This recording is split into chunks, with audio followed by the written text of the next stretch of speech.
Para que servem os mitos? O mito se encaixa na literatura?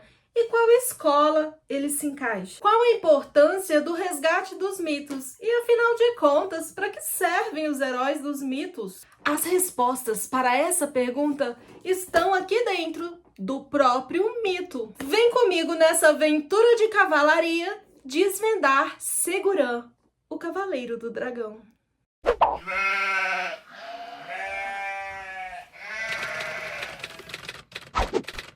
E aí, pipocada? Aqui é a Daia do Porta de Papel com mais uma aula redondinha de literatura. Então esse vídeo é para você que vai precisar fazer um TCC, fazer um vestibular, fazer uma prova na escola, na faculdade, está buscando um pouco mais de conhecimento sobre literatura, você que é estudante de letras, filosofia, mitologia, enfim, e para você também que está buscando um autoconhecimento e quer entender mais sobre o que é história de cavalaria, o que são os contos arturianos, os mitos, para que servem, para que você possa entender qualquer livro de cavalaria que você lê daqui para frente. Então, sugiro também que você dê pausas nessa aula, para o vídeo quando precisar, toma uma água, refresca a cabeça, descansa e depois volta para continuar os estudos. Também vai chegar uma parte do vídeo onde eu vou começar a falar mais sobre o livro, aprofundar mais sobre a história. Então, se você não leu o livro, eu vou deixar um alerta de spoiler para que você também possa dar uma pausa, ler o livro e depois retornar a essa aula para aprender um pouco mais. Espero ajudar, então, bora começar! Houve um tempo onde a palavra de um homem era lei e valia muito mais que o ouro. Segurã, o Cavaleiro do Dragão, é um dos romances arturianos, um romance perdido da Távola Redonda, que foi encontrado pelo pesquisador Emanuele Arioli, um pesquisador, um historiador francês que foi buscar os manuscritos perdidos de um cavaleiro nas lendas do rei Arthur. J'ai toujours été fasciné par le monde de la chevalerie, par ses rituels, ses codes de conduite et d'honneur. Mais aussi par l'univers merveilleux qui l'accompagne.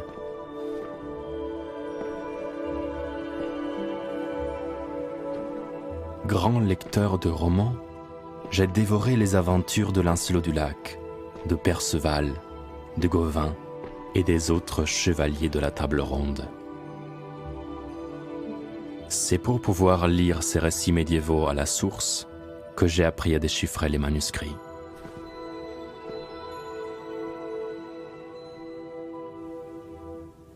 Então, este livro é uma tradução fiel dos manuscritos. Então, nós temos aqui um clássico da literatura escrito nos dias atuais.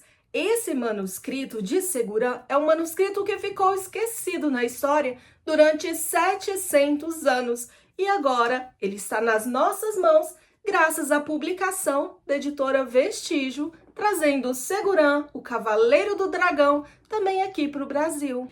Emanuele Arioli é um pesquisador francês versado em línguas e literatura medieval. Ele reconstituiu esse romance a partir da busca de 28 manuscritos medievais. Ele viajou o mundo todo em busca desses manuscritos.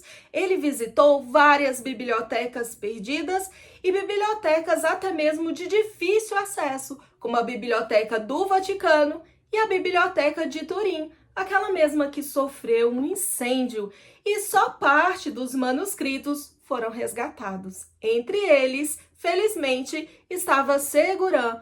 Porém, o autor teve muita dificuldade em traduzir esses manuscritos e foi buscar ajuda também de outros pesquisadores, de equipamentos, porque os manuscritos estavam muito danificados, mas felizmente nós conseguimos resgatar a história de Segurã, ainda que haja alguns manuscritos perdidos e partes da história que se perdeu. Essa pesquisa durou 10 anos para ser concluída. O autor também facilitou o romance em outros 2 formatos, para ampliar esse romance, para ampliar o alcance, para chegar nos nossos dias atuais e diferentes graus de entendimento. Então, nós temos também uma leitura facilitada para jovens em formato de quadrinhos e também um livro para crianças. Como este livro é a tradução fiel dos manuscritos, para facilitar a leitura, nós vamos encontrar também um glossário medieval explicando para gente as palavras mais usadas naquela época.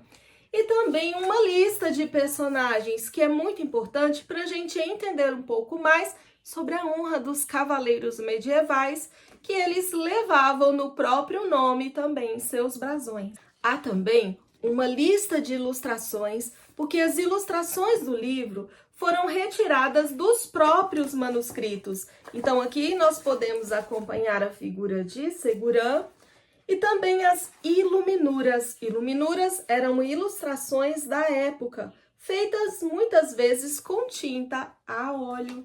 Então a riqueza desse livro é incontestável. Nós temos aqui várias ilustrações diferentes dos manuscritos que o autor traduziu. Há também uma lista das bibliotecas, dos manuscritos, dos livros e dos lugares em que ele consultou para que tudo chegasse às nossas mãos. Essa é a lista dos manuscritos de Segurã, o Cavaleiro do Dragão, com o respectivo país onde foi encontrado e a biblioteca. Berlim, Biblioteca Estadual, Patrimônio Cultural da Prússia, Hamilton, 581, um manuscrito do século XV. Bolonha, Arquivo do Estado, Coleção de Manuscritos, Caixa 7, número 12, Fellini e número 13, Faut, fragmentos, início do século XIV e fim do século XIII. Então, aqui nós vamos encontrar detalhadamente cada manuscrito e onde ele está. Então, nós percebemos que o autor, ele foi em busca desses manuscritos no mundo inteiro. A relevância desse trabalho é tão importante para o mundo que também foi adaptado em formato de um documentário, mostrando como o autor, o tradutor desses manuscritos, fez para que encontrasse cada parte deles. A gente pode acompanhar esse documentário, uma prévia dele, no site da editora Vestígio. Eu vou deixar aqui embaixo o link para você acompanhar. Essas 229 páginas compõem o gênero do romance de cavalaria, ou novela de cavalaria, como você preferir chamar. Faz parte dos mitos arturianos. E por falar em períodos literários e romances de cavalaria, eu tenho certeza que você lembrou de Dom Quixote, do autor Miguel de Cervantes. Sim, nós estamos falando na mesma época do período literário, o período do trovadorismo. Dom Quixote, aquele cavaleiro errante que representa também a primeira carta do tarô, o louco, aquele que sai pelo mundo descobrindo como o mundo funciona. Então, nós estamos no período do trovadorismo. O trovadorismo é aquele período que se passou na Idade Média, mas teve início no século VII ou bem anterior ao século VII. É importante sempre relembrar que um período literário, ele não é um marco, ele é um período reminiscente. Geralmente as ideias, os primeiros percursos desse período, os primeiros ideais, começam no período anterior, lá no finalzinho ou na metade do período anterior. Assim sendo, sempre que um período literário começa, ele troca esse período literário, por exemplo, do trovadorismo para o classicismo, do classicismo para o iluminismo, nós temos o pico, nós temos o ápice dessas ideias. Então, a gente muda o período literário. Então, não é assim, acabou, por exemplo, o trovadorismo dia 6, dia 7 começou o classicismo, dia 8 começou o humanismo. Não é assim que funciona. Nós temos o pré-trovadorismo, o pré-classicismo, também nós temos o pós, que é aquela transição que vem ainda, os últimos suspiros do período literário dentro de outra escola literária. Então, é um período dentro do outro período, é como se fosse elos de uma mesma corrente, um elo dentro de outro elo, dentro de outro elo. Lembrando que a vida, o mundo, os pensamentos humanos não é preto ou branco. Entre o preto e o branco tem 50 tons de cinza. O período do trovadorismo é a primeira escola literária que se tem conhecimento. Isso significa que ela começou bem antes da invenção do papel, porque ela reuniu textos das tradições orais, reuniu fábulas, reuniu mitos, tudo que vinha passando de geração em geração, através muitas vezes das cantigas ou das histórias de pai para filho, daquilo que regia o mundo muito antes da invenção do papel. Isso significa que esses documentos, essas histórias foram reunidas a partir da Idade Medieval pelos chamados copistas, que colocaram realmente no papel todas essas ideias, conhecimentos e histórias que eles tinham contato bem antes. Lembrando que nessa época, também no finalzinho do trovadorismo, nós tivemos as navegações, embora já tinham chegado gente das terras. E nós estamos falando dos bárbaros, nós estamos falando dos vikings, estamos falando dos irlandeses, dos gauleses, dos mongóis, aqueles povos que invadiam terras. Sim, na verdade, eles já tinham conhecimento de embarcações muito tempo antes de Portugal começar a construir as suas caravelas. Então, toda essa invasão dos povos bárbaros trouxe outras culturas, outros mitos, outras histórias que foram com o tempo se englobando, se juntando e dando forma às histórias dos povos ao qual eles invadiam. Assim, nós temos também muitos mitos, principalmente histórias de novos cavaleiros que se mesclaram à nova religião. E nós estamos falando de Segurã, o Cavaleiro do Dragão. É importante lembrar que na era medieval, nem todas as pessoas sabiam ler e escrever. Algumas pessoas tinham acesso à educação. Os nobres, por exemplo, que tinham professores, as preceptoras que ensinavam as mulheres, os filósofos que ensinavam o rei e também o alto clero. O alto clero geralmente eram aqueles onde nós vamos encontrar os primeiros copistas.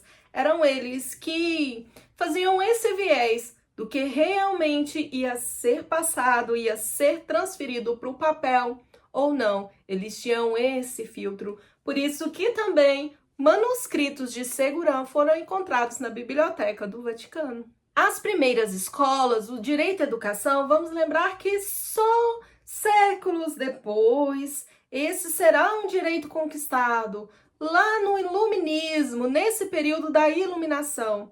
Aqui no trovadorismo, na Idade Média, estamos num período conhecido como Idade das Trevas. O que é a Idade das Trevas? É a escuridão, é a falta de conhecimento, é a falta de informação, é a Idade da Ignorância. A treva, ela é simbolizada como a ignorância, enquanto iluminismo significa a chegada da luz, a chegada do conhecimento, a chegada de novas pesquisas, a chegada do cientificismo, a chegada da ciência, provando esses mitos e essas tradições orais. Então aqui a gente vai dividir em dois períodos: Idade das Trevas e Idade da Luz. A Idade Média, infelizmente, era a Idade das Trevas, onde a educação não era prioridade, nem mesmo um direito e nem uma obrigação ir para a escola, como nos dias de hoje.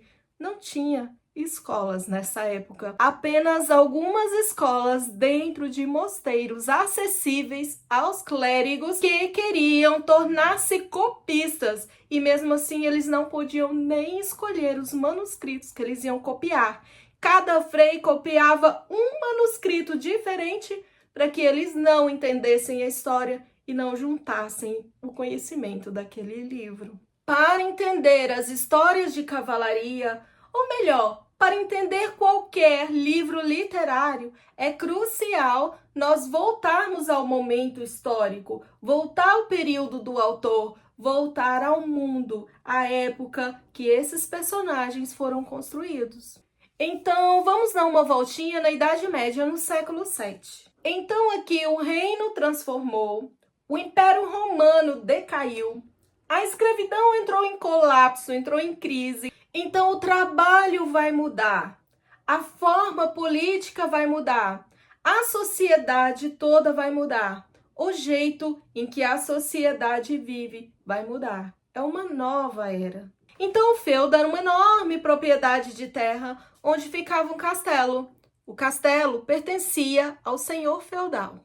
Nesse período, o senhor feudal não tem esse nome. Ele é chamado de suzerano. Pelos poderes de Grayskull, nós temos o suzerano. Então, os nobres ficavam dentro do castelo com o alto clero. O alto clero, que eram os papas, que eram os mais estudiosos, e também tínhamos os magos da época. Mas os magos na época, como Merlin, eles foram praticamente reduzidos a simples alquimistas, a simples médicos curadores.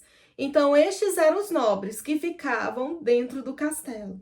Então, nesse período, nós vamos ter o teocentrismo. Olhe para minhas mãos. Teocentrismo. Deus no centro de tudo. A religião comanda. E aqui nós vamos enfrentar alguns pequenos problemas, como, por exemplo, a Inquisição, a demonização das crenças das pessoas do campo, pagãos. Pagão significa homens do campo, essa é a origem da palavra. Aqueles que tinham as suas crenças, os seus mitos baseados na terra, para saber quando plantar, quando colher, que prestava atenção no sol, no calendário solar, no calendário lunar, aquele que prestava honra e agradecimento à terra. Pagãos, homem do campo. E aí nós vamos estender esse período além do período do iluminismo, porque aqui nós vamos ter também a condenação das crenças dos cavaleiros. Então, os cavaleiros teriam que ser batizados, e aí deram a ordem às cruzadas,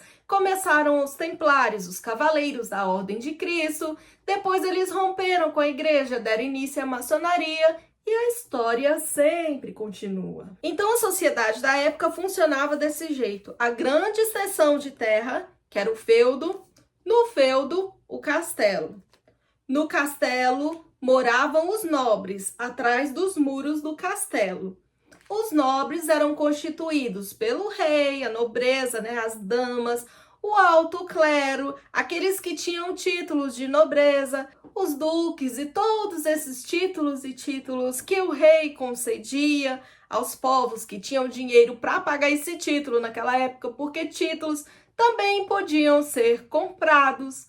Nós também tínhamos aqui dentro do castelo os cavaleiros medievais, que também faziam parte da nobreza, e os médicos, que eram os alquimistas, que eram os antigos magos, mas eles tiveram que se render ao teocentrismo e buscar a conversão de seus corações.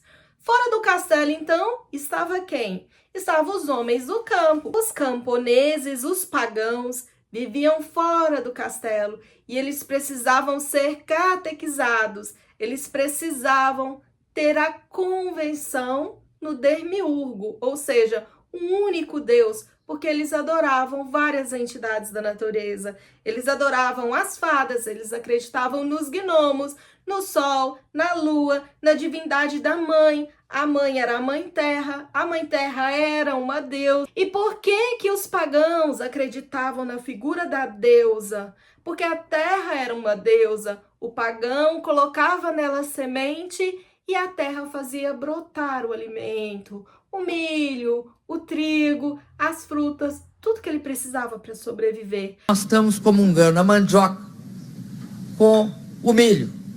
E certamente nós teremos uma série de outros produtos que foram essenciais para o desenvolvimento de toda a civilização humana ao longo dos séculos. Então, aqui hoje eu estou saudando a mandioca.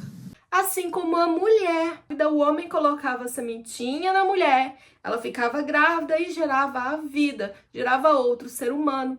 Então a terra também nutre, como a mulher nutre a criança no seio. Isso significa que a terra é mulher e a terra é uma deusa. Então, com a chegada do clero, chegou também o demiurgo, ou seja, Deus passa a ser homem. E a mulher não tem valor algum, porque a mulher foi feita da costela de Adão. Para os camponeses, a mulher é o portal da vida. O homem nasceu da barriga da mulher, nasceu do útero da mulher. Então, a mulher é aquela que conduzia o portal da vida. Mas, para o alto clero, não. A mulher nasceu da costela do homem e era submissa ao homem. Por isso, as mulheres eram queimadas e condenadas como bruxas. Se a mulher era bonita, ou se ela era inteligente, queria estudar, ou queria se tornar uma cavaleira, ela era logo queimada. A mulher não tinha direito de herança. Então, quando o marido morria, a riqueza era passada para o irmão mais velho, toda a riqueza do marido. Ou a moça solteira também, quando o pai morria, a riqueza era passada para o irmão.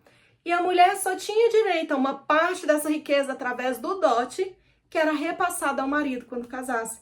Então a mulher, quando ela era muito rica, quando ela geria os bens dela, quando ela tomava a fortuna dela, ela também era queimada na fogueira.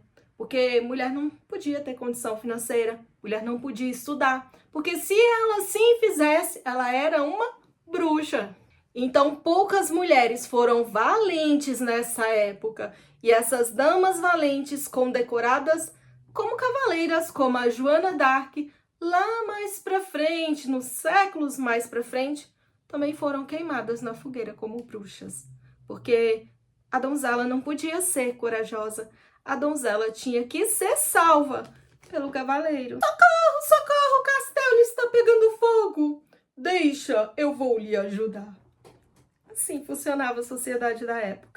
Os camponeses era quem produzia. Nós estamos numa sociedade agrária. Então não existia moeda na época. Não existia contrato. Papel existia muito raramente, não era algo que todo mundo tinha acesso ao papel. Isso ficava restrito lá aos copistas que sabiam fazer esses papéis, né? Então a gente ainda fazia esses manuscritos, muitas vezes utilizando a técnica antiguíssima do papiro ou mesmo do papel, mas não era um conhecimento para todo mundo. Então a gente tinha os camponeses, que eram aqueles que plantavam, e cuidava também dos animais, das vacas, das ovelhas, enfim, nessa sociedade agrária. E como essa troca era feita, já que moeda não era algo comum nos feudos, essa troca era feita através de um acordo. A palavra valia muito naquela época. Dar a palavra valia muito mais do que o ouro. Então havia um acordo verbal entre os camponeses que plantavam, produziam naquela terra e o senhor feudal. Isso é chamado de vassalagem. Os camponeses produziam, plantavam uma parte dessa planta, desse alimento, uma parte desses animais, a carne, eram divididas com o senhor feudal. Iam para o castelo para manter os nobres, porque era vergonhoso um nobre trabalhar. Os cavaleiros, eles faziam parte da nobreza. Eles eram filhos de duques, eram filhos de pessoas que tinham títulos, eram filhos de reis. Esses cavaleiros, aos 7 anos de idade, eles se tornavam pajem de um outro cavaleiro. E aos 12 anos, eles se tornavam escudeiros. Então, quando eles se tornavam escudeiros, aos 12 anos, ele já podia participar das guerras e das grandes batalhas. Aos 18 anos, o filho do nobre se tornava um cavaleiro. Então era chamada todo o reino. Chamava o rei, os nobres, os camponeses, todo mundo que habitava o reino para fazer um torneio. Então todos os anos nós tínhamos os torneios onde os jovens de 18 anos que desejavam se tornar cavaleiros eram chamados para fazer as justas. As justas eram umas batalhas onde eles vestiam seu uniforme de cavaleiro, a sua armadura, os seus escudos com os brasões das suas famílias e para a honra de suas famílias iam batalhar entre eles. E os vencedores se tornavam cavaleiros, eram condecorados para servir ao reino. Os cavaleiros eram como os nossos policiais nos dias de hoje. Eles tinham a função de proteger todo o feudo, de proteger todo o reino. Mas além de ser os policiais, eles também eram os soldados do exército, porque eram eles que enfrentavam a guerra, aqueles que estavam prontos a morrer. E também eram aqueles que descobriam novas terras e novas áreas. Então eles protegiam as florestas, eles buscavam as pessoas que estavam sendo assaltadas por salteadores, eles estavam em todo lugar do reino. Por isso precisavam de muitos cavaleiros. Eles também entravam nos navios, iam em busca de conquistar outras terras. e outras áreas. Então, um cavaleiro medieval era um tipo bombril. Me mandaram aqui para falar do principal produto lá da companhia, o Bombril. Só que me mandaram dizer umas coisas que a senhora já está careca de saber. Que Bombril limpa tudo, custa pouquinho, tem 1001 utilidades. Nova essa, não? Por isso, eu resolvi não dizer nada. Agora, por favor, a senhora não deixa de comprar. Porque senão eles vão dizer que eu não fiz a propaganda direito. E daí eu perco essa boquinha. Para ele, era a função de proteger o reino e ele ia desempenhar diversos papéis na sociedade. Então ele era nomeado cavaleiro e pronto, não tinha divisão de funções. Uma informação importante. Lembra que nessa época nós estávamos sobre o teocentrismo, Deus em primeiro lugar? E os camponeses, os pagãos, eles não sabiam ler e escrever? Eles precisavam desse conhecimento, dessa mitologia da terra, para poder plantar na época certa. O que eles fizeram para preservar esse conhecimento? Eles fizeram sincretismo religioso. É como aconteceu aqui no Brasil, com a nossa história, quando os escravos vieram para cá, e os escravos não sabiam viver de outra forma, a não ser na religião deles, no jeito que eles levavam a vida, na condução da sua própria cultura, das suas próprias histórias. Então eles fizeram sincretismo religioso. Por exemplo, Oxóssi se tornou São Sebastião, Ogum se tornou São Jorge, Santa Bárbara se tornou Yansan. Dessa forma, eles preservaram a cultura e aprenderam como guiar. É como a gente faz também a conversão do dinheiro, já pensou nisso? Quando troca a moeda do país, nós temos que ter uma noção da moeda anterior. Por exemplo, R$1, então, equivale a tantos cruzeiros. Assim eu vou me adaptando à moeda nova do país, fazendo a conversão. Então isso aconteceu com os mitos. Nessa época de Segurã, nós temos aqui a introdução do cristianismo nos mitos. Então, na época de Arthur, ela começou bem antes, começou com o avô do Arthur. Então, nós temos histórias da infância do Uther Pendragon, que era o pai do Arthur.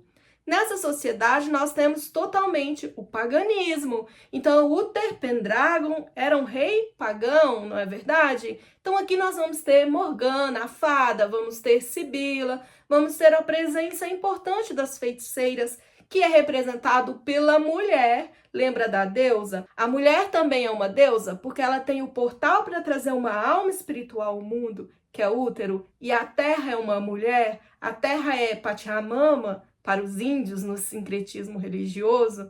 A terra é Mamãe Gaia, para os gregos, nós temos a estátua de uma mulher gerindo a terra, né, de uma mulher grávida do planeta Terra. Então aqui aconteceu da mesma forma. Na época de Arthur, dos romances arturianos, quando Arthur é coroado rei e Uther Pendragon morre, Arthur se casa com uma mulher cristã, a Guinevere, ou a Rainha Genebra, como ficou nas traduções. Chegando a rainha cristã em Camelot, chegou também o cristianismo, e com ela o demiurgo, ou seja, a mulher como figura da deusa, ela morreu, vamos dizer assim, não podia mais ser cultuado, só podia ser cultuado um deus, homem e cristão. E aí os Merlins, os magos da época, os magos do castelo, os alquimistas da época se tornaram simples médicos, porque eles não podiam fazer magia, eles não podiam ensinar mais a como fazer magia, né? Por quê? Porque chegou a ideia do diabo, a figura do diabo. E por isso Morgana, irmã de Arthur, ela deixa definitivamente o castelo. Porque embora nós temos lá nas Brumas de Avalon, eu vou pegar o livro para vocês verem o que eu tô falando. Aqui, nas Brumas de Avalon, a Morgana, ela fica no castelo. E ela tem magia, porque é uma mulher e as mulheres representavam a deusa, etc, etc, né? A Morgana aprende magia. Quando o Uther Pendragon morre, ela é definitivamente retirada do castelo. Porque até então ela vinha pelas Brumas de Avalon. Ela atravessava o lago da Dama do Lago para poder chegar no castelo, não é verdade? A Dama do Lago também é uma grande feiticeira, que faz parte dos romances arturianos. Mas quando Arthur se casa com a Genebra e traz o demiurgo, traz o deus cristão, engloba essa mitologia cristã junto da mitologia pagã, Morgana não se rende. Então ela deixa o castelo junto com Sibila, a Dama do Lago, ela se muda para a floresta, ela tem que se esconder na floresta, e assim as mulheres são demonizadas. Então aqui as mulheres passam a ser as grandes vilãs, já que os cavaleiros, eles agora precisam se batizar aos 18 anos para se tornar um cavaleiro. Então aqui a gente tem um início bem remota da Ordem de Cristo, vamos dizer assim. O início dos Templários, e aqui a gente tem também o mito do Santo Graal. Então, Segurã é um manuscrito que se passa nessa época, na época onde a mitologia cristã já adentrou os mitos no sincretismo. Segurã é aquele cavaleiro que vai em busca do Santo Graal. O Santo Graal, o cálice que já esteve na mão de Arthur, mas Arthur perdeu. Segura é aquele que vai encontrar o Santo Graal. E para isso, ele precisa matar o dragão.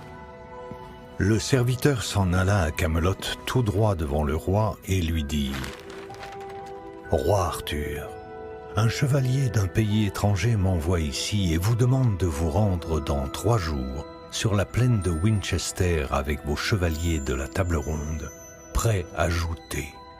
Sachez que vous y verrez le plus grand prodige que vous ayez jamais vu.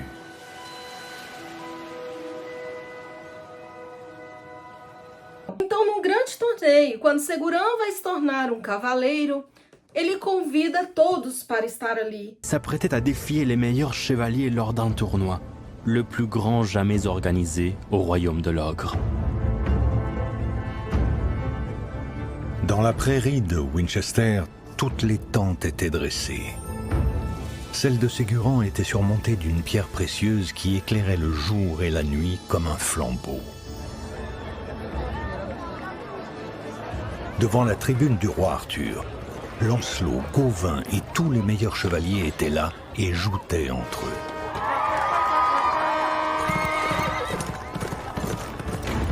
Soudain, Ségurant se mit à côté de la quintaine pour les défier au combat. Un, les chevaliers de la table ronde s'élancèrent vers lui. Ils brisèrent leurs lances sur son écu. Bientôt, il n'y eut plus aucun chevalier qui voulut se mesurer à lui.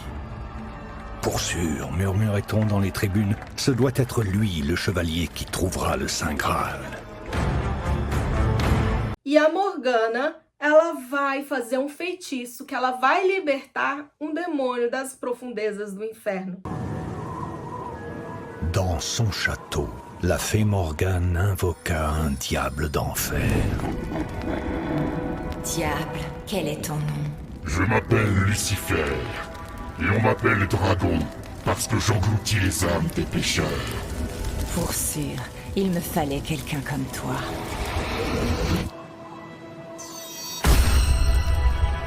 Esse demônio é Lúcifer, e ele é um cavaleiro. Esse cavaleiro se transforma em um dragão, e ele entra no torneio e passa a comer as almas dos outros cavaleiros. Então... Soudain, un mur de feu apparut. Que vous dire? Derrière les flammes se dressait un dragon hideux.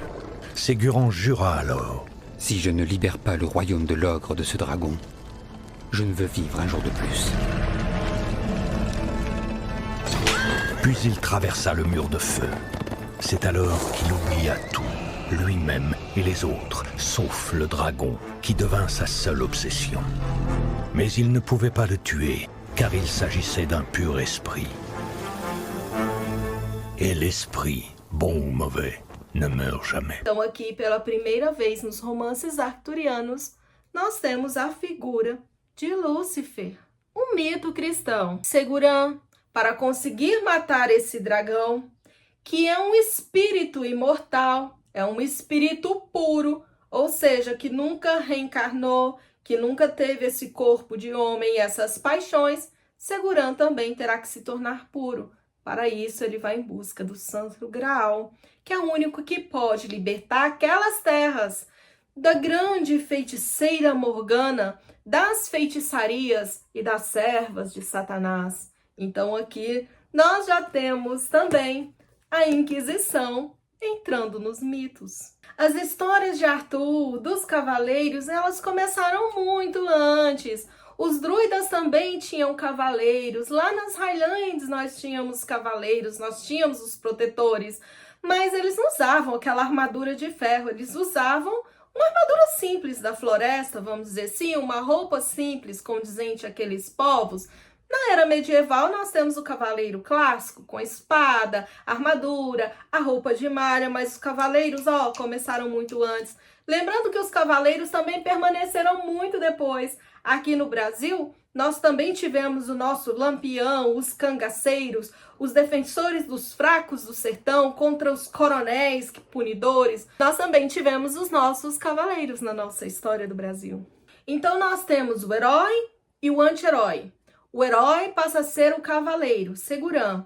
Segurã vai encontrar o cálice e entregá-lo ao cavaleiro guardião do cálice, o Galad, que é um cavaleiro virtuoso, um cavaleiro virgem, um cavaleiro que se manteve ali na maior das honrarias. Então, como esse cavaleiro, ele não pode se tornar impuro, ele não pode ir pelas batalhas da vida, ele não pode se aniquilar-se nas paixões, na raiva, na angústia, ele vai esperar que Segurã traga para ele o cálice, ele vai se manter puro para poder fazer o ritual que vai libertar definitivamente Camelot do demônio, que é simbolizado pela mulher, a feiticeira Morgana, a feiticeira Sibila, a dama do lago. Em contrapartida, nós temos uma mulher recatada e do lar, que é representado pela rainha Genebra. Embora que a rainha Genebra, aí mesmo depois de casada, vai aí cometer um ato de amor por Lancelot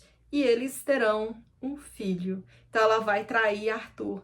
Então aí a gente tem também uma virada de mito, uma virada de chave, uma virada do pensamento naquela sociedade onde 100% de pureza talvez não seja possível nessa terra. Então chegamos no momento de aprofundar na leitura. Sim, esse é um aviso de spoiler. Então se você está aqui porque vai fazer uma prova de vestibular, vai fazer um TCC, está estudando literatura, quer entender mais sobre as histórias de cavalaria, e se você ainda não leu o livro, e se você se importa com spoiler, então sugiro que pare esse vídeo, leia o livro e depois retorne para continuar essa aula. Mas se você não importa com spoiler e você está aqui mesmo para aprofundar nessa leitura, então continue no vídeo. Vamos mergulhar na compreensão do texto, porque o resgate desse manuscrito é tão importante. Porque é importante na nossa vida conhecer os mitos. Todo mito tem um herói. Então, para que serve o mito? O mito serve para nos educar, para nos colocar no caminho da virtude. Qual é a chave do mito? Qual é a chave para entendermos todos os romances de cavalaria que nós vamos ler durante a nossa vida? Nós somos o herói cotidiano. Nós somos o herói do mito. É por isso que resgatar a história de Segurã foi tão importante. Este é um dos manuscritos onde se misturou dois mitos, o paganismo e o cristianismo. Todos nós vivemos na nossa vida diária a saga do herói. O que nós precisamos é tomar consciência disso. Quando tomamos o nosso papel de cavaleiro, nós estamos assumindo esse papel de herói com uma vida mais consciente. Nós estamos tomando em nossas mãos a nossa jornada, o nosso destino. Quando assumimos o papel de cavaleiro, nós estamos buscando a nossa autenticidade, conhecer a nós mesmos e não nos trairmos através da não virtude, não nos deixar levar pelos nossos desejos, os nossos impulsos, as nossas paixões. O mito é uma história de virtude. O símbolo do cavaleiro é o símbolo da autenticidade, de conhecer a nós mesmos, de sermos nós mesmos. O cavaleiro tem um brasão de honra, um ideal de família. O cavaleiro tem uma virtude. Nenhum cavaleiro é igual ao outro, nenhum cavaleiro é similar ao outro. Cada cavaleiro tem a sua fama, a sua virtude. Por isso é imprescindível prestar atenção no nome de cada cavaleiro, pois cada cavaleiro carrega consigo a sua virtude ou a sua desonra. O mito, ele é compreendido através dos símbolos. Quando eu falo para você assim, livro, você entende, porque dentro da sua mente forma uma imagem mental de um livro. Então você compreende o que é um livro, isso é um símbolo. E se eu disser para você assim, sapatada? Bem, você vai me perguntar, o que é isso? Porque você não criou nenhuma imagem mental dentro da sua cabeça, então você não entendeu o significado. A primeira linguagem literária, filosófica que existiu no planeta Terra, desde o homem das cavernas, é o símbolo. É por isso que o homem das cavernas faziam aqueles desenhos rupestres para que outros homens das cavernas entendessem o que eles queriam dizer apenas de olhar. O símbolo é crucial para entender o mito. O cavaleiro medieval, ele é um símbolo que representa todos nós. Cada um de nós é um cavaleiro medieval. Cada um de nós é um herói nessa vida. O cavaleiro é aquele que luta pela vida, é aquele que luta pelo amor, é aquele que luta pela paz, pela proteção dos homens. O cavaleiro é aquele que luta pela justiça, por aquilo que une os homens. E o que une os homens? O que une os homens são os ideais, a forma de pensar. Então aqui o cavaleiro precisa saber discernir aquelas ideias que unem os homens das ideias que separam os homens. Aqui em Camelot, as ideias que separam os homens é a religião. Aqui nós temos os cristãos contra os pagãos. É por isso que o manuscrito foi queimado e separado e ficou 700 anos perdidos. E é por isso que é tão importante o resgate dessa história. Vem refletir aqui comigo. Além de Segurã não aparecer nas histórias de cavalaria do rei Arthur, apesar de aparecer em fragmentos de manuscritos, esses manuscritos sobreviventes foram espalhados por bibliotecas do mundo inteiro como que fosse impossível juntá-los. O pesquisador encontrou menções de Segurã até mesmo num livro perdido, que era o livro de Merlin, contando as histórias e as premonições de Merlin. Assim ele conseguiu fechar a história. O que será que em 700 anos quiseram esconder da humanidade? Agora está aqui. A trama do herói trabalha pela união das ideias, pela harmonia dos povos. Apenas quando Segurã encontrar o Graal é que trará harmonia, porque ele matará o dragão Lúcifer. Sim, nessa época nós já tínhamos os textos judaicos, porque o judaísmo ele é muito antigo. Então nós conhecíamos alguns personagens do judaísmo.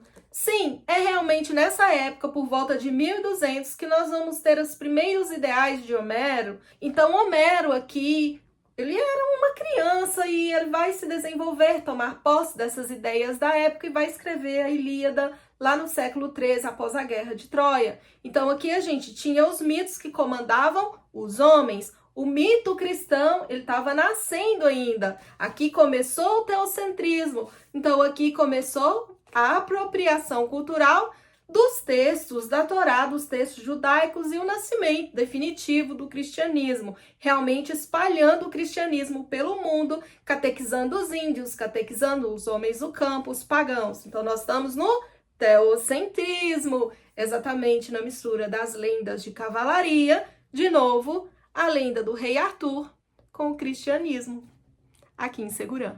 Então Segurã, ele é tão forte quanto o rei Davi, porque ele mata leões. Ele é tão grande quanto Sansão, porque ele tem uma estatura muito grande, como se fosse filhos de gigante. O Segurã, quando ele é expulso das terras pelo primeiro rei, um rei pagão, o que vai acontecer? O seu pai, Hector, o Bruno, junto com o seu tio, eles vão parar em uma ilha deserta, uma ilha que eles vão chamar de Ilha do Não Saber, porque aquela ilha estava praticamente fora do mapa. Nós temos os descobrimentos, a conquista de terra feita pelos cavaleiros.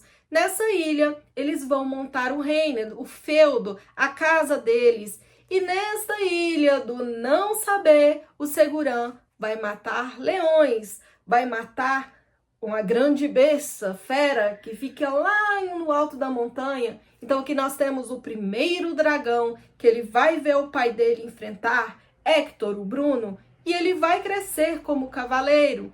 Ele vai entender que na família dele é uma família honrada de muitos cavaleiros. E ele vai até um castelo, onde o primo dele está ali há vários anos defendendo aquele castelo com a própria vida e vai derrotar o tio numa justa. O tio vai dar a ele uma arma mágica, que é uma arma que ele recebeu pelo rei, das mãos do grande rei de Roma. E essa arma, que é um escudo, só pode ser usado pelo cavaleiro mais forte e bravo do mundo. Quando ele derrota o tio, ele também não se acha digno de portar o escudo do cavaleiro mais forte do mundo, porque ele fala, eu só derrotei o meu tio, eu não sou o cavaleiro mais forte do mundo.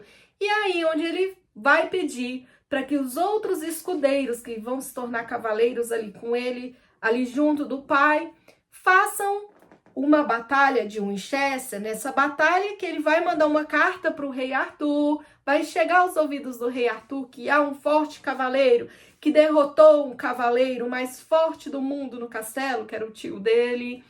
E aí todo mundo vai chegar ali, né? Todo mundo vai querer ver aquele torneio, vem outros reis de outros lugares, e é quando Morgana vai soltar o dragão para que ele não seja o cavaleiro mais forte do mundo. E enquanto Segurã não derrotar esse dragão, ele não será o cavaleiro mais forte e valente do mundo. E aí os manuscritos se juntam na mesma história mais uma vez, na Batalha de Winchester. É aí que Segurã faz-se digno do seu escudo, que é essa arma mágica. Cada cavaleiro ele recebe uma arma, como Arthur, ele tem a Excalibur, que é a arma mágica de Arthur.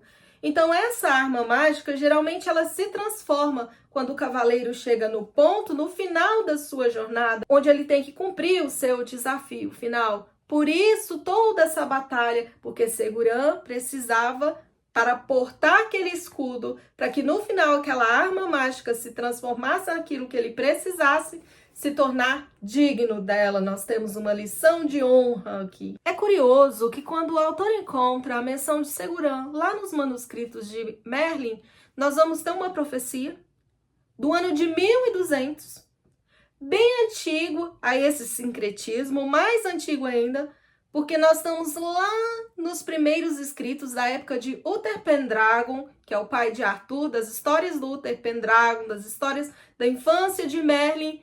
E aqui nós temos uma menção praticamente ao Apocalipse, ou semelhante, um sincretismo ao nosso Apocalipse. Aqui, Segurã, no futuro, na profecia de Merlin, será coroado rei. E quando ele for coroado rei, ele vai derrotar o dragão que subirá da Babilônia, o anticristo. Nós estamos falando de texto de 1200. Estes textos foram antes dos copistas começarem a divulgar os manuscritos do Apocalipse de João. O herói, ele é uma ponte na terra. Ele simboliza a união do céu com a terra.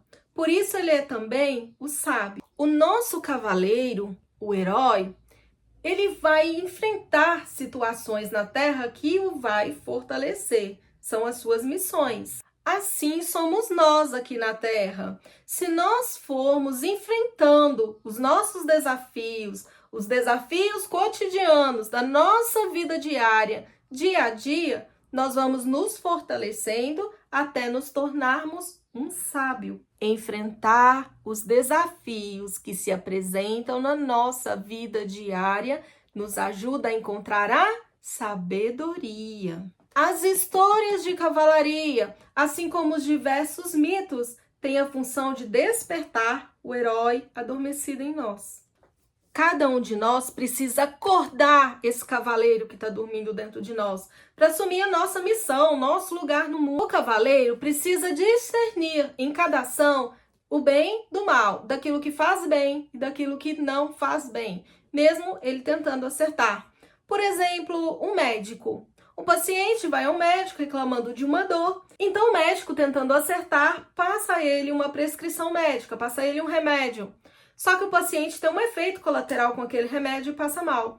É que o médico e nem o paciente sabia que esse paciente era alérgico à lactose e no remédio tinha uma dose ali de lactose. O médico, tentando acertar, tentando curar o paciente, de boa fé, receitou ele um remédio. E o paciente também, tentando se curar, tomou o remédio sem saber que tinha aquele efeito colateral. Então, assim acontece também nas histórias de cavalaria, assim também acontece com a nossa vida, não é? Muitas vezes nós pensamos que estamos fazendo bem na nossa boa fé e não estamos. Então, o discernimento é um grau de sabedoria que nós alcançamos enfrentando as dificuldades no nosso dia a dia. Nós erramos e através do erro nós não voltamos a cometer mais aquele erro, porque nós já aprendemos e estamos prontos para um desafio maior. A vida, ela tem nuances. É por isso que o cavaleiro, ele nunca anda sozinho.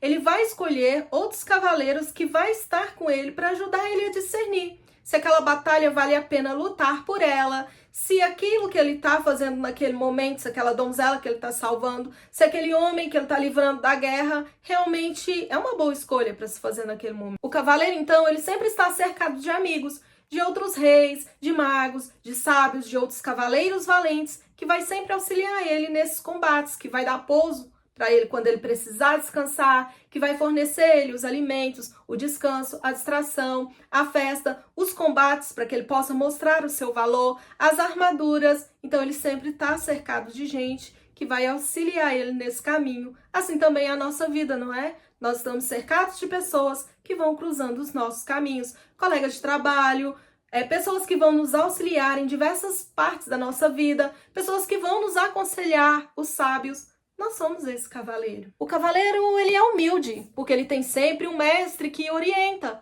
Merlin. Se o cavaleiro é aquele que luta pela justiça, pela liberdade, ele não pode ser escravo das próprias paixões. Ele tem que libertar das próprias correntes que o aprisionam. E é o sábio que vai auxiliá-lo nessa jornada. O mestre é aquele que nos traz a independência. O cavaleiro, ele sempre está aprendendo. Seja com o mestre sábio, o Merlin, o mestre de armas, que vai ensinar ele a lutar. Por exemplo, nós. Se eu vou, por exemplo, para os Estados Unidos, e aí eu chego lá e meu inglês não está bom, eu vou ficar refém, não é? Eu vou precisar de um tradutor. Então, se o tradutor não estiver comigo, eu não consigo comer, eu não consigo pegar um ônibus na cidade, eu não consigo achar um endereço, eu não consigo achar um hotel, eu não consigo dar um telefonema. Eu vou ficar refém, ou seja, eu vou ficar prisioneiro daquela pessoa, daquele tradutor. Eu não vou conseguir sobreviver naquele lugar se eu não tiver o tradutor. Mas se antes de eu fizer essa viagem aos Estados Unidos, eu me preparo primeiro, eu busco uma aula de inglês, eu busco um professor, eu busco um mestre, aquele professor me ensina inglês, aperfeiçoa o meu inglês, quando eu chegar nos Estados Unidos, eu vou saber perfeitamente me comunicar. Eu vou perguntar onde fica o metrô, onde fica o ônibus, onde eu faço para alugar um carro aqui, qual é o melhor hotel, onde eu posso comer, eu vou tomar água, eu vou pedir uma refeição, eu vou ter essa liberdade. Então aqui eu tiro as prisões, eu tiro as correntes. Quando eu sou humilde para entender que eu não sei o inglês e eu vou buscar um professor para me ensinar e me preparar, quando eu tenho essa humildade de aprender com o mestre aquilo que eu não sei, eu me torno independente. Então o mestre, ele não prende o cavaleiro. O mestre, ele traz a independência. Assim como você que está aqui pacientemente assistindo essa aula tão longa, porque você sabe que depois de ver essa aula, você terá conhecimento para entender qualquer livro, qualquer romance de cavalaria que você pegar nas suas mãos. Você está se tornando independente. O mestre espiritual, como o Merlin, vai auxiliar o cavaleiro a não ficar preso na preguiça, nas paixões, nas não virtudes. Porque o medo, a inércia, também prende um cavaleiro. Se um cavaleiro estiver tomado pelo medo, ele não vai libertar aqueles que precisam de libertação, ele não vai seguir pela floresta, ele não vai arriscar a sua própria vida num combate para preservar a honra da sua família. O mestre espiritual de um cavaleiro é ele que traz as virtudes. É por isso que no manuscrito de Merlin, nas profecias de Merlin, Sigurã, no futuro, ele vai encontrar o túmulo de Merlin, onde Merlin será enterrado vivo. Sim, Sibila vai colocar o Merlin dentro de uma tumba e ele vai ser enterrado vivo. E Merlin não é o maior feiticeiro de toda a história do reino de Camelot. Ele não é o maior mago do mundo. Então, por que ele simplesmente não foge? Ele não se recusa?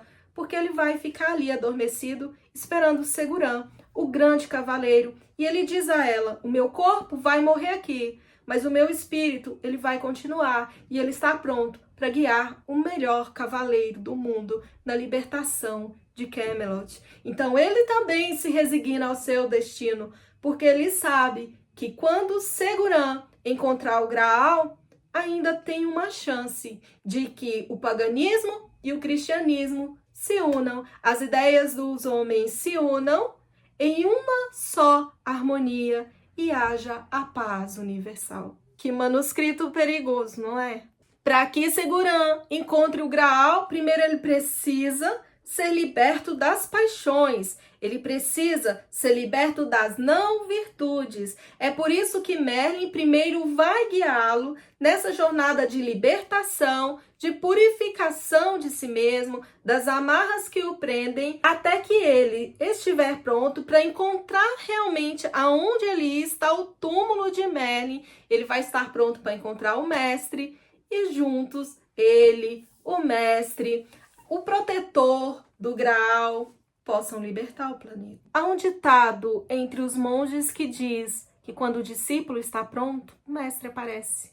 Vamos entender a simbologia do trono? Na tábua redonda há um trono, chamado de a cadeira da dignidade, vamos dizer assim, para a gente ficar mais didático aqui. Essa cadeira, só aquele cavaleiro mais honrado pode se sentar ali. A cadeira fica sempre ao lado de Arthur.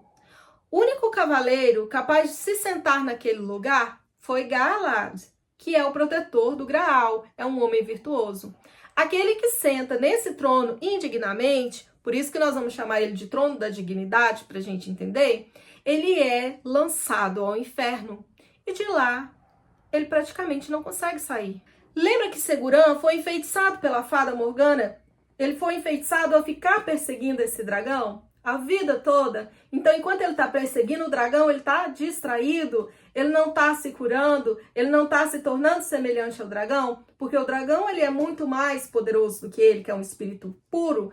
E Sigurã ainda não é um espírito puro, então, tcharam, ele não vai poder derrotar esse dragão, né? Então, é um dragão que apenas Sigurã vê, vamos dizer assim, porque está em outra dimensão, está diferente a dimensão do espírito puro, com a dimensão da terra. O cavaleiro é o que une a terra ao céu. Sigurã ainda está cheio das paixões, ainda está cheio dos impulsos, dos arroubos da juventude. Vamos lembrar que o cavaleiro se torna cavaleiro aos 18 anos de idade. Mas quando ele senta no trono digno ao lado de Arthur, ele afunda, porque ele está cheio dessas vicissitudes, ele está cheio das não virtudes. Ele vai parar no inferno. Mas como ele é o único capaz de encontrar realmente o Graal, o que acontece? Todos ali começam a orar por ele, começam a fazer preces por ele. E assim, há um espaço do manuscrito perdido, pulando esse manuscrito, né, que foi queimado, que não se sabe onde está a outra parte, já aparece a figura do Merlin. E o Merlin vai ajudá-lo a se levantar. E aí ele é alçado para cima, ou seja, ele se torna leve dos pesos que o afundaram até o inferno. Quando ele se torna leve, ele se torna liberto, ele cultiva as virtudes. É uma espécie de purgatório.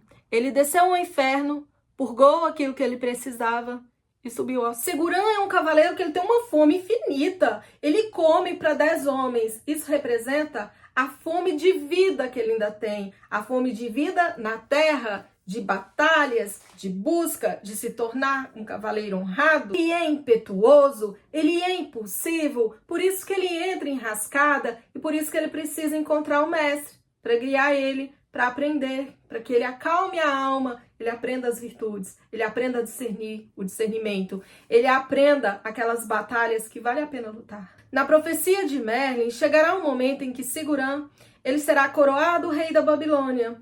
Quando ele for coroado rei, ele vai usar uma coroa com uma pedra da luz, porque a ele foi dado uma pedra que ilumina, tanto de fora quanto de dentro. Essa pedra ficou na tenda dele, quando ele foi em busca do dragão enfeitiçado.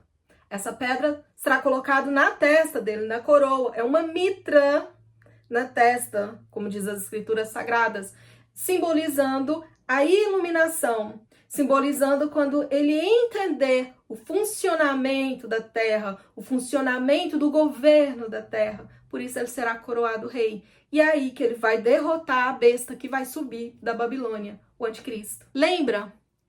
Idade das trevas, escuridão, ignorância, iluminismo, idade da luz, é o que traz a sabedoria, a iluminação. A luz é o que trouxe a iluminação, a segurança. Então, qual é a simbologia do trono ao lado de Arthur na nossa vida diária? É que os conhecimentos práticos nós somos capazes de aprender com o mestre. O mestre vai nos ajudar a montar a cavalo, vai nos ensinar a manejar as armas, ajustar com outros cavaleiros. Mas é muito difícil aprender a discernir aquilo que tem dentro de nós, aquilo que nos leva para baixo do trono, aquilo que nos leva para o inferno, daquilo que nos leva para cima, para os céus, das nossas virtudes. É difícil discernir isso, o que há de bom dentro de nós e o que verdadeiramente é bom, o que verdadeiramente é o bem. Será que o bem que eu estou praticando não é o mal? Ou o mal que eu estou praticando talvez não seja uma forma de aprendizado para o outro?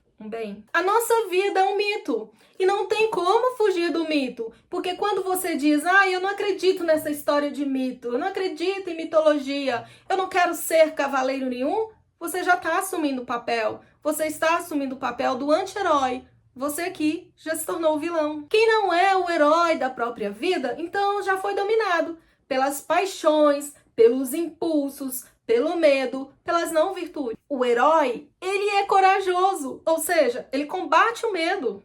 O herói, ele ama de verdade uma só donzela, então ele combate a luxúria. O herói, o cavaleiro, ele combate a preguiça, porque ele está pronto a qualquer hora a se levantar, a pegar sua espada no meio da floresta, dentro do castelo e em direção à proteção, em direção à sua missão, a qualquer hora do dia, a qualquer hora da noite. Ele está sempre pronto, ele não tem preguiça. Qual a simbologia do Graal nas lendas arturianas? O Graal é o que simboliza o sagrado, a união do cavaleiro, aquilo que é sagrado, aos céus, a busca espiritual, a busca das virtudes. É por isso que todo cavaleiro tem uma arma mágica que vai auxiliá-lo nessa busca das virtudes. Então aqui o cavaleiro está se tornando um santo, um sábio. Lembrando que Sigurã tem como destino, como missão, encontrar o Santo Graal. Então ele vai ter uma arma mágica, um escudo, que no tempo certo, na hora da batalha, aquele escudo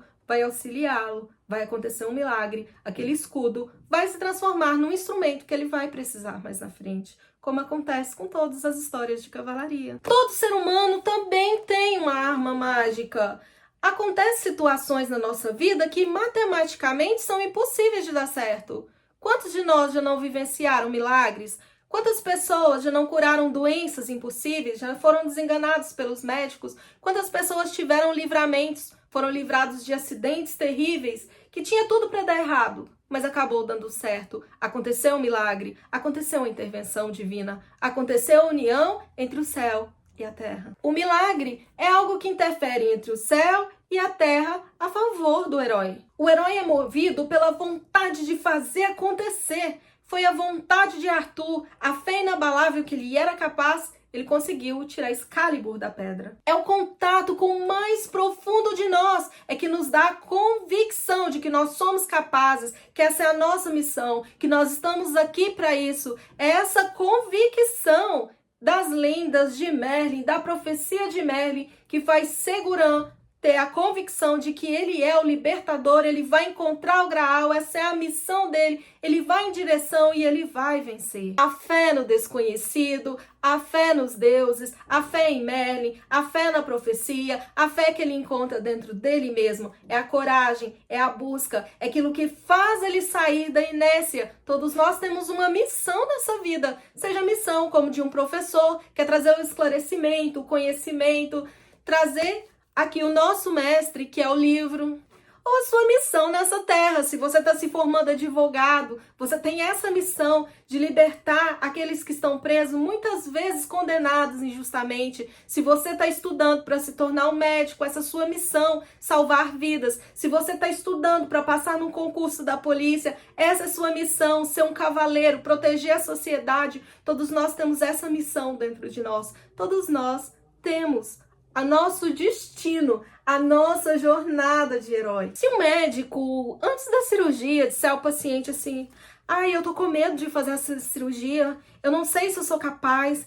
eu não sei se vai correr tudo bem, eu não sei se essa cirurgia vai dar certo, o paciente simplesmente treme de medo e vai embora. Quem é que vai eleger um rei fraco? Qual donzela vai buscar um cavaleiro medroso para libertar e salvar ela do dragão? Quando você, leitor, disse para você mesmo: eu vou entender esse livro, eu vou entender o romance de cavalaria, eu vou entender o que é trovadorismo, eu vou entender agora todos os livros que vier pela minha frente sobre romance de cavalaria, eu vou enfrentar essa leitura, eu vou enfrentar esse manuscrito do século VII, esse manuscrito medieval, e vou entender realmente o que está escrito aqui dentro. Você já tem essa determinação do herói dentro de você. Você despertou o seu cavaleiro interno. Amor. O cavaleiro luta por amor. Quando a gente pensa em amor, qual o primeiro símbolo que vem na nossa mente? Um coração. Coração é associado com coragem. O cavaleiro é aquele que luta com o coração. Ele é o corajoso, é aquele que luta em busca da justiça, daquilo que ele acredita, dos seus ideais, dos seus valores, da sua honra. O colérico, ele age com coragem? Ele age com o coração? Provavelmente ele age com a bile, né? Porque a bile pinga de raiva. O interesse à primeira vista, como aconteceu com o cavaleiro de Ná, será que ele estava agindo com o coração quando ele fez mal a uma donzela? Provavelmente ele estava agindo com sexo, né? Com interesse, mas não com coração, não com amor verdadeiro. Algum personagem do livro, quando recebeu o segurança em sua casa, sabia que ele comia por 10 homens, escondeu a comida? Ah, eu vou dizer para a segurança que só tem essa comida aí, vou fazer o que der, porque ele vai comer tudo e eu vou ficar sem? Provavelmente não, né? Porque senão ele também não teria agido com o coração. Ele teria agido provavelmente com as vísceras. Temos que reconhecer quando é que fala o nosso coração, quando é que fala o nosso rim, a nossa bile, o nosso estômago, o nosso sexo. Essa é a simbologia dos órgãos na mitologia, tanto na mitologia egípcia, quanto em qualquer mitologia que nós vamos verificar, até mesmo aqui na Távola Redonda. Então, quando chegamos a esse conhecimento, o autor ele foi em busca de um manuscrito que provavelmente existiria na jornada do herói, que era o amor de Segurã. Porque aqui Segurã não tinha uma donzela. Certamente teria um manuscrito contando uma paixão, um amor de Segurã. Porque onde é que Segurã agia com o coração? Então o herói tem coragem, fibra, energia, representado pela descrição da beleza. O herói tem um coração saudável. Isso explica a patologia nos mitos. Então, quando o herói não age com o coração, ele adoece ou ele é gravemente ferido. Na nossa vida diária também não é assim? Pelo órgão que adoece, o médico sabe qual é o nosso comportamento. Por exemplo, úlcera nervosa. A beleza do herói representa a vida, a vivacidade, a energia. Por isso os heróis e donzelas são sempre lindos. Lembrando que, na Idade Média, aos 16 anos, os homens estavam prontos para se casar, para assumirem família. E a mulher estava pronta para ser mãe quando ela tinha a primeira menstruação, a menarca. Isso acontecia porque a expectativa de vida na era medieval era muito pequena. Então eles tinham que aproveitar ali para fazer uma sociedade, para crescer a sociedade o mais rápido que conseguisse. Então a gente tinha a prematuridade. A menina com 10, 9, 7 anos de idade já desempenhava papéis domésticos, ela já arrumava a casa, ela já cuidava das irmãs menores. E o menino, aos 8, 9 anos, ele já pastoreava, ele já plantava e ele já era pajem aos 7 anos. Ele já estava se preparando para a guerra. Então, nessa época, nós temos também o romantismo, a busca pelos ideais e o mito, a simbologia é a rosa.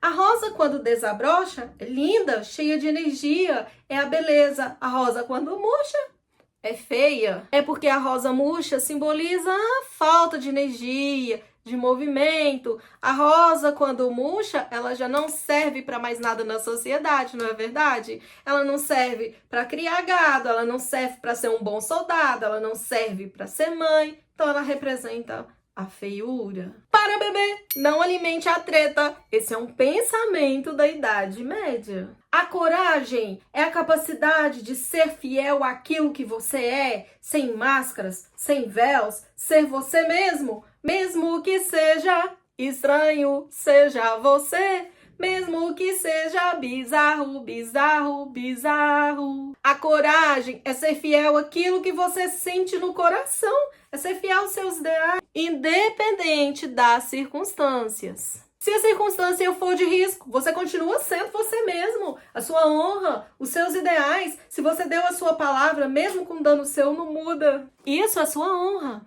O herói é aquele que se sacrifica pelo bem de todos. Seguran, quando ele descobre que o pai dele está à beira da morte, muito doente na Ilha do Não Saber, ele não deixa a sua missão e vai visitar o pai na ilha. Ele continua a sua missão, ele se sacrifica, ele não vai lá fazer a última vontade do pai para que o pai se sinta feliz, para que o pai morra feliz. Ele continua a sua busca pelo mundo, a sua jornada de herói. Ele sacrifica a sua vida, ele sacrifica o seu bem-estar, ele sacrifica o conforto para um bem maior, para a salvação de Camelot. Então, coragem, o bem predomina, agir com o coração. Nem o conforto, nem o amor da donzela, nem a família, nada disso detém o cavaleiro, nem os perigos da floresta. Peu à peu, un récit prenait forme. D'abord, l'adoubement de Ségurant sur l'île non sachante, puis son arrivée à la cour du roi Arthur, et enfin, sa rencontre avec un terrible dragon.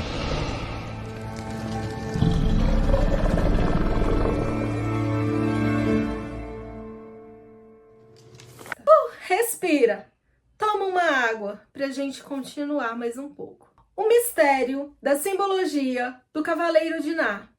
O que faz Diná acompanhar Seguran?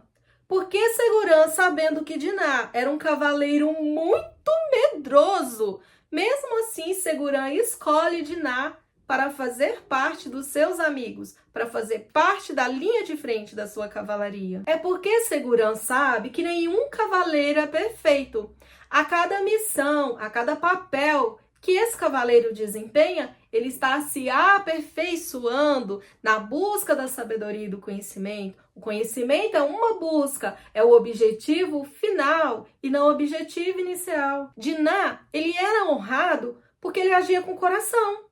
Ele era ele mesmo. Hora nenhuma, ele disse que era corajoso, ele fingiu ser alguém que ele não era. Simplesmente ele falava para todo mundo que ele estava com medo. Diná era sincero, ele assumia os seus medos, as suas inseguranças, as suas impetuosidades.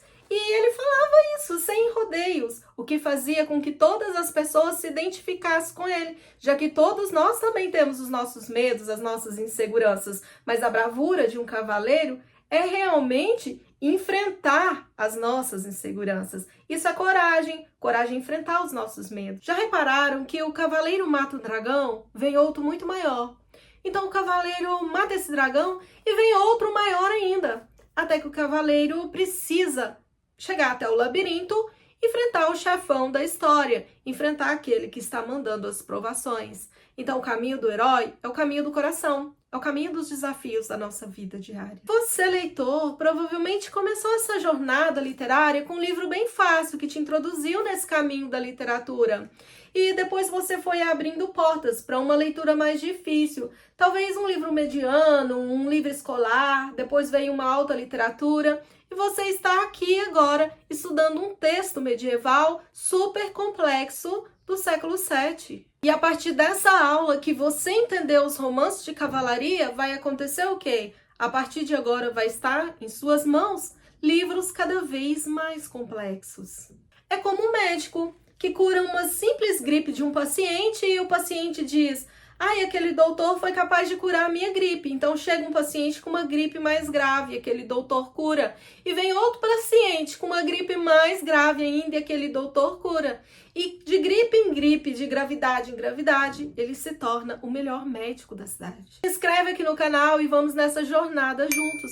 De TCC em TCC, de provas em provas, de vestibular em vestibular, nós vamos enfrentando os dragões da nossa vida diária, os nossos grandes desafios. É porque de provas em provas, de desafio em desafio, que a vida vai nos fazendo crescer. O médico só vai ficar bom quando ele tiver muitas doenças complicadas para curar. Nós seremos pessoas de admirável cultura quando lermos muitos livros complexos pela frente. Vamos juntos, de livro em livro, até chegar no chefão? Como Segurã encontrou o dragão e a feiticeira. Neste momento, assim como o dragão da nossa história, nós vamos chegar às portas do labirinto escuro da nossa mente inconsciente. Nossa arma mágica, de repente, vai virar uma tocha para iluminar a nossa vida e o nosso caminho. A tocha do cavaleiro representa a sabedoria. E a arma mágica de todo leitor é o livro. Todo herói, quando ele vence as provas,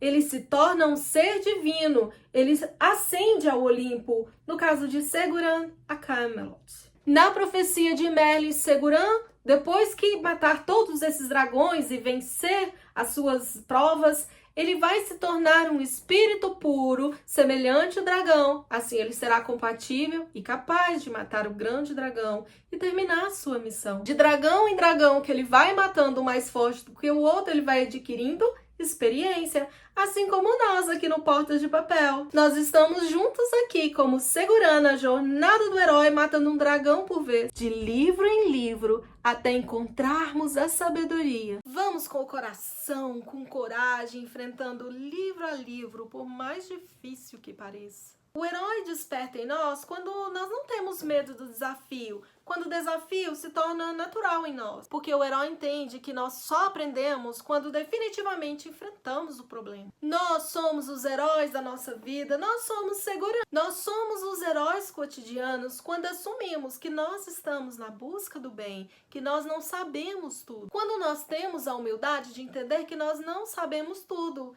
e ainda não sabemos nem o que é o bem. E é por isso que nós vamos enfrentando situações para aprender a discernir. Situações cada vez mais complexas. E à medida que crescemos, que aprendemos, vamos ajudando as pessoas nesse caminho, nessa busca na floresta sombria. Essas pessoas também vão crescendo.